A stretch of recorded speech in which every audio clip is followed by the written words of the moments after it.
Hi, it's Pastor Tim again, and I'm here with you to talk about the 7 habits of highly effective Christians. We're on habit number 6, which is Synergize, which means we work together. Teams, classes, co-workers at work or in a school are all working together with different strengths and talents to form a team. That's called synergy. Now, some of us like to work alone. I, by nature, like to do things on my own, like making these videos. There's no one in the room with me right now. It's a way I prefer to work from time to time. But there are times when I know we are much better as a team. Later this morning, we'll have meetings at church talking about worship, talking about the way we can think how to creatively engage the people of our church. That means we have to work together, each focused on different tasks and projects. We're better together when we synergize. We work well in groups. We participate together. When you're in one of those groups, you have to be able to listen to one another, but you also have to have the confidence to share your thoughts and your opinions with them, because that's the way a team works. We listen, we value, we share, we encourage, we debate, and then hopefully we come up with the best decisions together. We also value the strengths of others and want to learn from them. I know that when I play volleyball, there are people around me that are much better at the sport than I am, and I can learn from their positioning. I can learn from the way they prepare themselves before a game. I know that when I watch a preacher or a teacher, I can learn from their techniques how to better and more effectively convey the message that I have to share. So in a team, we value the strengths of others and we want to learn from them and we want them to use their strengths to benefit the team. We also want to recognize that working together, we can do more. Together means we can get a lot more done.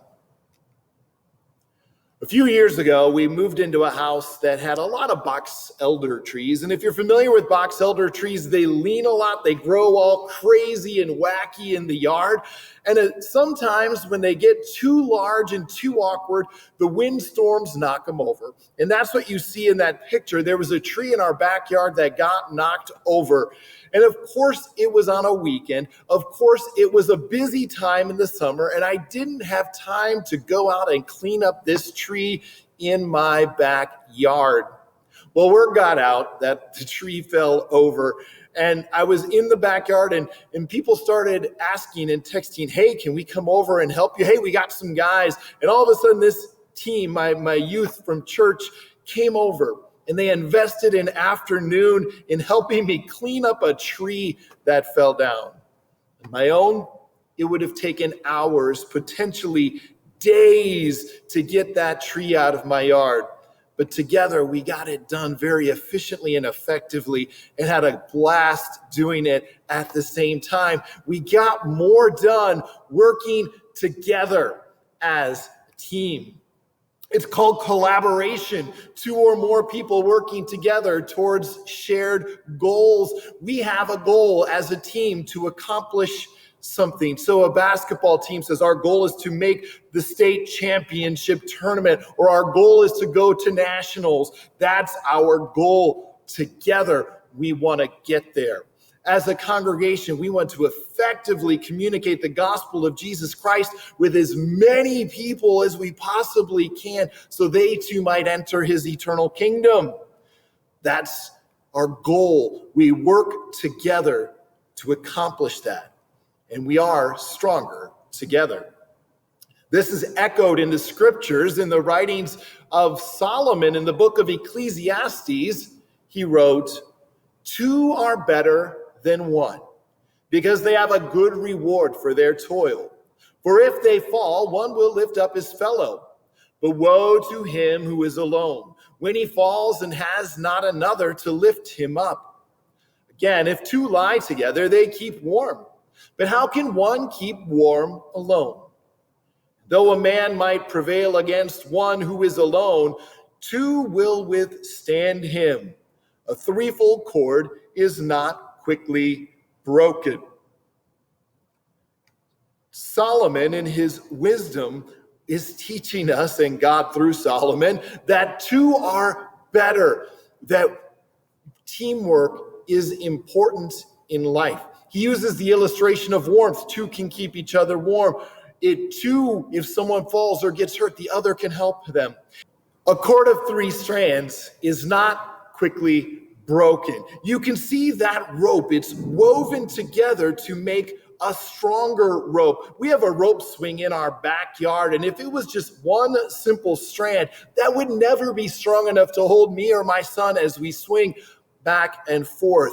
But when you have many strands woven together tightly, all of a sudden, something that we could break with our own hands has the strength to hold 500 or more pounds. Again, together we are stronger. We can also see it in music. The whole is greater than the sum of its parts. I love music. I cannot play an instrument, but I love to sing, and I've been a part of groups in the past. And while it's great for me to stand up and sing all on my own, and it feels like it's lacking something. But all of a sudden you put a guitar in the background, you got the drummers going on the drum, you get a little bass, and all of a sudden this whole mesh, a team that some of its parts comes together to make something beautiful. The whole is greater than the sum of its parts. That is what Aristotle taught way back in ancient philosophy. The whole, the group, the team is greater than any individual part. Together, we're better, for the sum of its parts is so much more fun to listen to in music. In basketball, it's so much more fun to watch a team that plays together, that passes, that shares the ball with one another. In a classroom, in a working environment, it's so much more pleasant to be in an environment where people have each other's backs. They're watching out for each other, and people are able to use their strengths. The whole is greater than the sum of its parts. Together, we make great music. Now we're going to dig into the qualities of a team player. When you think of a wonderful team-focused player, what are some of the qualities you think of? Well, here are a few of my favorites. One, they actively listen, they engage, they seek to understand in order to be understood. That was habit 5, by the way. You listen to your teammates. When you do, you'll grow. When they're willing to listen to you, then they are expressing that they are willing to get better as a team. Also, be reliable and responsible. Be the one who shows up to practice not only on time, but a little bit early. Be the one who helps clean up after practice. Be the one who is excellent in all that they do. So reliable and responsible. Oh, be an encourager. Whenever you're together, you know what it's like when there's an energy vampire on the team, someone that just sucks all the energy out of the team through their actions or their words. Instead, on a team, go to the other side. Be the encourager, the one who says, yeah, that's all right. You can get them next time. Let's go after it. Build them up, encourage. Good team players don't blame, but they learn from mistakes. So often we have such a high ideal of who we are. We blame the ref. We blame that player on the other team, or we blame one of our own teammates because they didn't fulfill their job. At least we don't think they did. In those moments when you're feeling the temptation to blame a teammate, reflect yourself. Was I in position? Did I think ahead? Did I do my job to the best of my ability? Try to grow from mistakes and maybe help your teammate grow from mistakes as well. Because being a good teammate doesn't always mean, well, you did your best. You can do that. But there's also that time to say, hey, in that particular play, you needed to be at this spot so I could dish you the ball.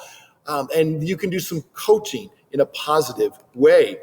Also, qualities of a team player, they value everybody's contributions.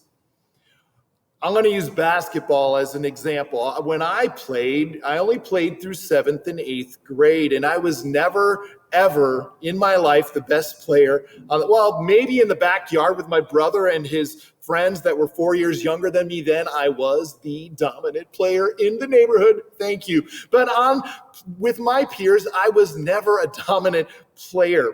But I knew my role. I was good in the paint. I could shoot the ball within 10 feet of the hoop with a good high success rate. That was my zone. Don't shoot unless I'm in my zone. I knew my job was to play hard defense and to lock down the annoying guy on the other team. That was the Energizer Bunny. My job was to run with him and annoy him right back. My job was to box people out and get rebounds. My contribution wasn't the same as a shooter or a point guard who made the passes or the person who set the picks. But my job was to be the hustle guy, the rebounder, the one who was behind the scenes to help make the other people on the team better. When you look at your position on a team, your job on the team as being one of the parts, you begin to say, wow, I can add value to that teammate if I put the ball there with my pass. I can add value to this team if I follow my shot instead of just watching it with my hand up in the air ready to signal 3. No, I follow my shot, and then 1 out of 5, I get the rebound and put it back. You add value to your team by improving yourself each and every time. But you also always value the contributions of others. And finally, you're committed to the team goals and not personal goals. If your goal is to be all conference, that's wonderful. But if that means you pad your stats by taking too many shots, that's not being a team player. That's being yourself. That's playing for you. The qualities of a team player puts the goals of the team ahead of their own personal goals and accomplishments. Now I want to share a video with you that talks about we're better together. It was done by a bus company that says it's better to travel in groups. So let's watch these, I think at least, funny videos together.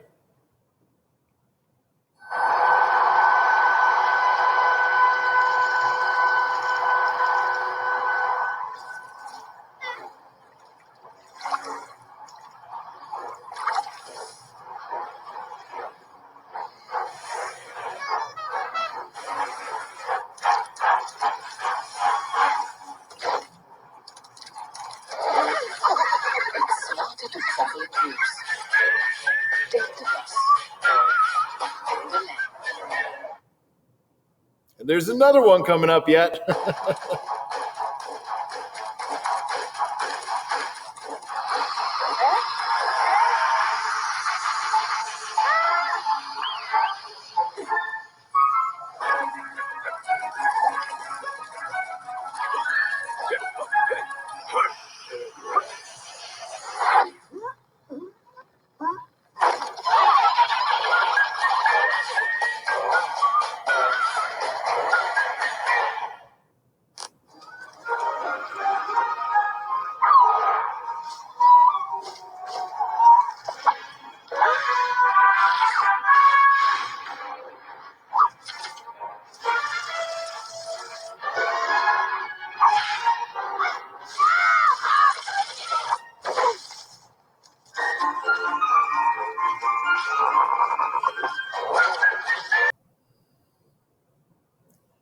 Those videos reflected working together is better when you have one goal, protection, when you have one goal, a championship. Together you can work towards that goal. A cord of 3 strands is not quickly broken. Go in God's peace this day and synergize, working together with others in the body of Christ.